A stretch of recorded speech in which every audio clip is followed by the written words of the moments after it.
नमस्कार। नव संवत का प्रारंभ हो रहा है। एक घर में मैं गया तो वहाँ पर एक बेटे ने पूछा, पापा जी बार बार लोग कह रहे हैं कि नया साल शुरू होने वाला है, नया साल शुरू होने वाला है।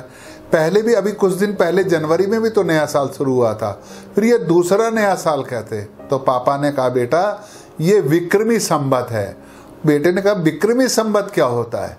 उसने कहा कि विक्रमी संवत महाराजा विक्रमादित्य के नाम से शुरू हुआ था और ये हमारे हिंदुओं का तिथि और पंचांग देखने का संवत है। और हम बेटा जितने भी शुभ काम करते हैं इसी पंचांग के अनुसार करते हैं।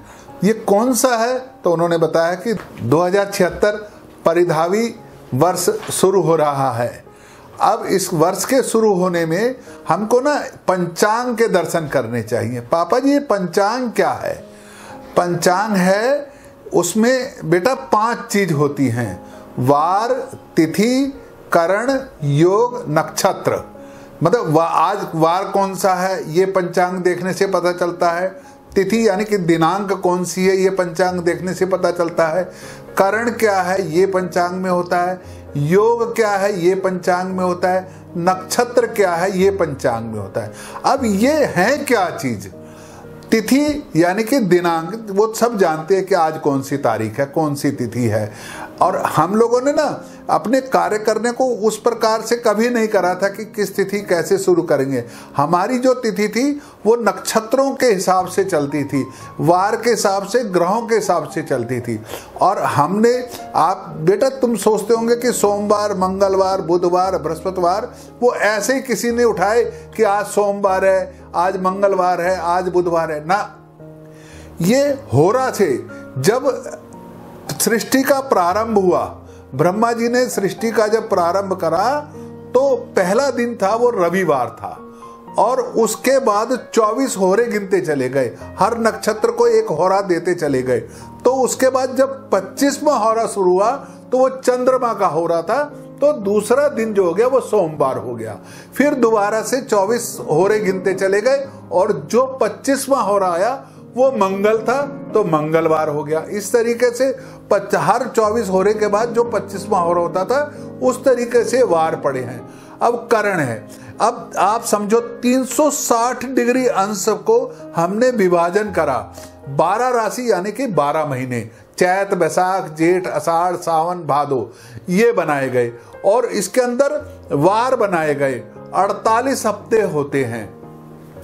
इन वारों के अपने अलग अलग नाम हैं, वो फिर कभी उस पर हम बातचीत करेंगे। तो फिलहाल इतना है कि वार किस तरह बनाए। होरा, हर 25वें होरे को अगला वार मान करके चलते थे। तिथि, तिथि क्या है? तिथि है प्रथमा, द्वितीया, तृतीया, चतुर्था, पंचमी, ये तिथियां हैं। हम तिथि का कहां से प्रारंभ करते हैं? जो सूर्योदय से 6 घड़ी, 2 घड़ी भी होगी उसको हम उस दिन की तिथि मान लेंगे।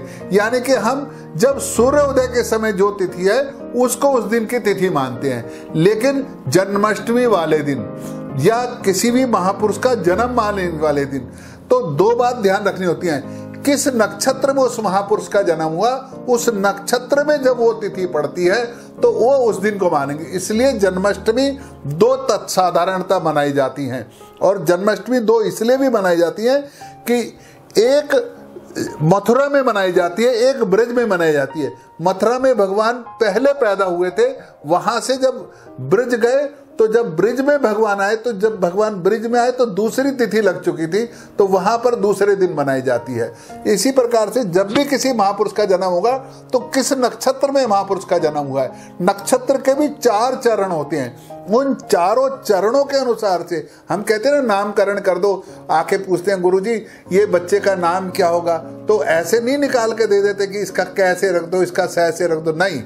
27 नक्षत्र हैं, 27 नक्षत्रों को 4 से विभाजन कर रखा है और हर पहले नक्षत्र का पहला चरण, दूसरा चरण, तीसरा चरण, चौथा चरण, हर चरण का एक अक्षर है। हर वर्ग, जैसे कवर्ग, तवर्ग, थवर्ग, हर वर्ग से एक एक अक्षर हर नक्षत्र को दे रखा है। तो पहले नक्षत्र का ये, दूसरे का ये, तीसरे का ये। तो जिस ग्रह में होता है, जिस नक्षत्र में बालक का जन्म होता है, उस नक्षत्र के जो मान लो पहले चरण में जन्म हुआ है, तो पहले चरण में कौन सा अक्षर है, उस अक्षर से बालक का नाम होता है।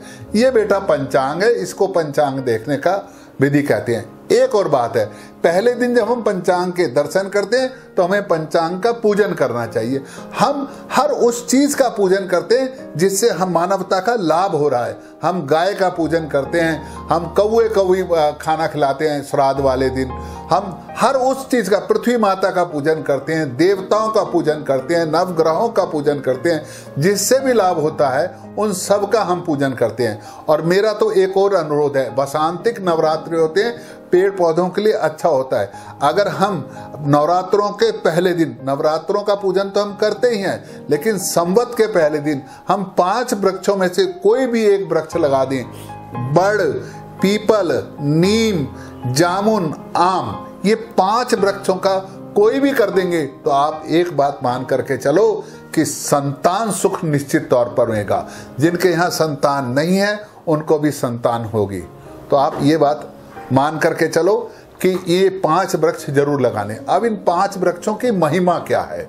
अगर भौतिक दृष्टि से देखेंगे तो आम तो फल है, उससे स्वादिष्ट, उससे तंदुरुस्त, वो वीर्यवर्धक है, आम शक्तिशाली फल है, आम के लिए तो कोई दिक्कत ही नहीं है।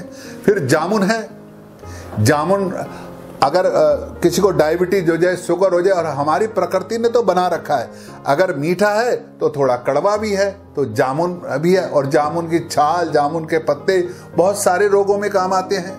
बड़ है, गांव में आजकल तो शादी ब्याह में हम बहुत सारी धर्मशालाएं ढूंढते हैं, इधर उधर जाते हैं, होटलों में जाते हैं। पहले क्या होता था, बड़ का पेड़ ढूंढा, उसके अंदर कम से कम 200-400 चारपाइयां बिछ जाती थी, इतना बड़ का पेड़ होता था, और पूरी जमीन को बांध करके रखता था। जड़ें इतनी मजबूत होती थी कि भूमि का कटाव नहीं होता था, इसलिए बड़ का पेड़ आवश्यक है। नीम का पेड़ तो आप सब जानते हैं, औषधीय गुण है नीम के पेड़। नीम की पत्ती, नीम की छाल, नीम की निमोली मनुष्य के बहुत काम आती हैं, ये फिर किसी दिन बताएंगे। उसके बाद हम पीपल है, पीपल के बारे में साधारणतः लोग एक बात पाल के रखते हैं, पीपल में भूत होते हैं। ये बिल्कुल गलत बात है। पीपल में देवताओं का वास है। पीपल के बारे में जानबूझ करके हमारी संस्कृति को कमजोर करने के लिए ये अफवाह उड़ाई गई है कि पीपल में भूत हैं। मेरे पास एक सज्जन है, महाराज ये घर मैं नहीं खरीद रहा, यहाँ पे पीपल का पेड़ लगा हुआ है। मैंने कहा आप मेरी बात मान करके इस घर में जा करके निवास करो, देवताओं को आवास होगा, वहम पाल दो। हाँ, इतनी सी बात है। अगर देवता हमारे घर में है, अब भाई घर पे कोई बुजुर्ग है तो उसका सत्कार तो करोगे ना, आदर तो करोगे। तो ऐसे ही घर में पीपल भी बुजुर्ग है, उसको थोड़ा सा दीवा जला दोगे तो क्या चला जाएगा। तो वृक्षों का करना चाहिए। हम संवत की बात कर रहे थे, राजा इस संवत का राजा है शनि। हमारे यहाँ हर संवत का एक राजा होता है, राजा है शनि और मंत्री है सूर्य। अब राजा और मंत्री में बन नहीं रही, क्योंकि सूर्य और शनि में बनती नहीं है। अगर नहीं बन रही तो हम मान करके चलें कि ब्रह्मांड में प्रजा में और राजा में तनाव रहेगा। राजा का रंग है काला, तो आप ये मान करके चलो काली रंग की वस्तुएं वो सब महंगी होंगी। काला चना महंगा होगा, लोहा महंगा होगा, इसके व्यापारी लाभ कमाएंगे। तो और काले से संबंधित कोई भी चीज है। और आप एक चीज और देखना इस भर में, आप देखो, नोटिस करो, अगले साल बात करेंगे कि काले रंग का चलन ज्यादा होगा। लोगों को काला वस्त्र पसंद आना शुरू हो जाएगा, काले रंग के वस्त्र पहना करेंगे लोग बाग। और काला रंग तामसी प्रवृत्ति का है, तो तामसी प्रवृत्ति भी फैलेगी। तामसी प्रवृत्ति 3 प्रकार की प्रवृत्ति होती हैं, सात्विक, राजसी और तामसी। सात्विक प्रवृत्ति साधुत्व तक की तरफ लेके जाती है, राजसी प्रवृत्ति राजसी ठाटबाट भौतिकवाद की तरफ लेकर के जाती है, और तामसी प्रवृत्ति राक्षस तत्व की तरफ लेकर के जाती है। जब तामसी प्रवृत्ति होती है, दंगे फिसाद, ये सारा पूरे ब्रह्मांड में ये सब इस वर्ष में ऐसा रहने वाला है। दूसरी एक बात है, प्रजा राजा में अनबन रहेगी। अब विषय आता है कि ये पंचांग पूजन करे कब, तो विभूति करण है तो वहां पे थोड़ा सा दिक्कत रहेगी। तो अभिजीत मुहूर्त में हम करें, और हमारे यहाँ का अभिजीत मुहूर्त 12:06 से 12:54 तक है दोपहर में। नहीं तो किसी से चौघड़िया पूज लें। लाव और अमृत और चर जब भी चौघड़िया हो तो उस वक्त भी हम पूजन कर सकते हैं। शेष बातें अगले अंक में बनाएंगे। नमस्कार, धन्यवाद।